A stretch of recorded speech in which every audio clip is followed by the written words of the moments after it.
Intestino, primer cerebro, y vamos a explicar el porqué. Como siempre, en la mayoría de los vídeos hablamos desde una perspectiva evolutiva y aquí hay que mirarlo de la misma manera, desde la perspectiva evolutiva. Entonces tendríamos que ver lo siguiente.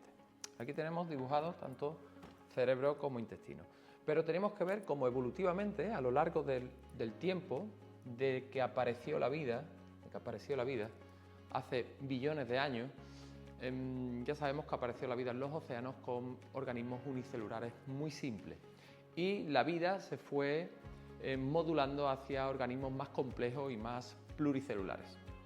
Entonces tenemos que tener en cuenta que después de esos organismos unicelulares vienen los pluricelulares y aparecen las primeras larvas. Dentro de esa filogénesis, de esa formación de los seres vivos, se puede investigar cómo el intestino aparece en los seres vivos mucho antes que el cerebro, ¿vale? Entonces, evolutivamente, el intestino aparece antes que el cerebro y el cerebro aparece después. Esto significa que el intestino tiene un poder evolutivo mucho más fuerte que el cerebro y que nuestro intestino se sabe que tiene muchas más neuronas que el cerebro, conectadas todas directamente por el nervio vago, por ese nervio parasimpático que conecta con todo el intestino. Pero el intestino, gracias a las presiones evolutivas, pudo menguar su trabajo y hablamos ahora en el homínido. Evolutivamente, esa descendencia del chimpancé pues tuvo las siguientes condiciones. El chimpancé tiene un intestino mucho más largo, mucho más complejo, porque el consumir más producto vegetal le ha provocado que el intestino necesite más energía y más gasto calórico para obtener los nutrientes. Se sabe que consumir producto animal en los primeros homínidos hizo que el intestino pudiera menguar, porque necesitaba menos energía para obtener los nutrientes imprescindibles para la vida. Al menguar el intestino, el organismo pudo volcar energía, o el propio intestino dio permiso a la formación del cerebro. Es decir, el intestino ha sido el que ha permitido la aparición del cerebro. Y en el Homo sapiens, comer productos del mar hizo que el intestino menguara de tamaño, porque teníamos más capacidad para conseguir micronutrientes y el intestino aumentara. Si esto lo vemos en el chimpancé y comparamos el peso en kilogramos de órgano por órgano con el Homo sapiens actual, veríamos como, por ejemplo, órganos vitales como el corazón tienen el mismo peso en kilogramos que el corazón del chimpancé con el del ser humano, con el Homo sapiens. El hígado, por ejemplo, también tiene el mismo peso. Riñones tienen el mismo peso. Sin embargo, en ellos y en nosotros se cumple lo siguiente. Ellos tienen mayor intestino que nosotros, un intestino más grande, porque necesitan más gasto calórico y energético para obtener los nutrientes, y ellos tienen un intestino más grande y un cerebro más pequeño, porque no puede haber energía para las dos funciones a la vez.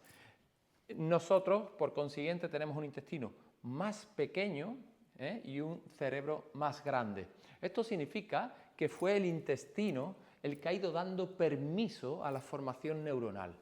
Y por eso yo lo llamo el primer cerebro. ¿Por qué? Porque filogenéticamente los órganos que aparecen más tardíos, como el cerebro, van a tener funciones que van a predominar sobre los órganos que aparecen antes. Pero cuando hablamos de patología, es decir, si el intestino sufre algún tipo de inflamación o algún tipo de patología, las primeras funciones que van a predominar en nuestro organismo van a ser las más antiguas. Es decir, si el intestino está en patología, el intestino acaparará toda la energía para que sobrevivas. Esto significa que un intestino en mal estado no va a dar permiso a la función cerebral. Es decir, él tiene la llave para que esto funcione bien. Si esto está bien, mi cerebro funcionará bien. Pero si el intestino está mal, estás padeciendo cualquier tipo de patología, una disbiosis intestinal, un SIBO, una inflamación crónica aguda, el intestino va a marcar estrategias para que no haya una buena función cerebral. Y no es una estrategia intencionada, es una estrategia de supervivencia. El intestino, si está mal, no va a dejar que funcione todas tus áreas cerebrales, va a interrumpir esa función. Y si el intestino está mal, no va a dejar que tu corteza prefrontal funcione bien, que tu sistema límbico no funcione bien y que ninguna de las áreas del cerebro funcionen bien. Si tu intestino funciona bien, tu cerebro funcionará bien. Pero si tu intestino funciona mal, tu cerebro tendrá dificultades para la función, porque ya he dicho que evolutivamente este fue primero que este. Así que si cuidamos el intestino en ese estilo de vida, en lo que como, en lo que bebo, en cuándo lo como, por qué lo bebo, en darle esos ayunos pertinentes para que éste tenga su descanso y su regeneración, esto funcionará mejor. Este necesita comer con luz o trabajar con luz solar, necesita descanso y regeneración nocturna. Se sabe que la mucosa gástrica e intestinal, esa mucosa, tiene un desgaste cada vez que comemos y que necesitamos 8 horas después de cada comida para que esa mucosa se regenere. Si respetamos alimentos, respetamos número de comidas, ayuno y descanso nocturno, este funcionando bien dará permiso a la función cerebral. Acércate a un intestino sano y tu salud se acercará al 10.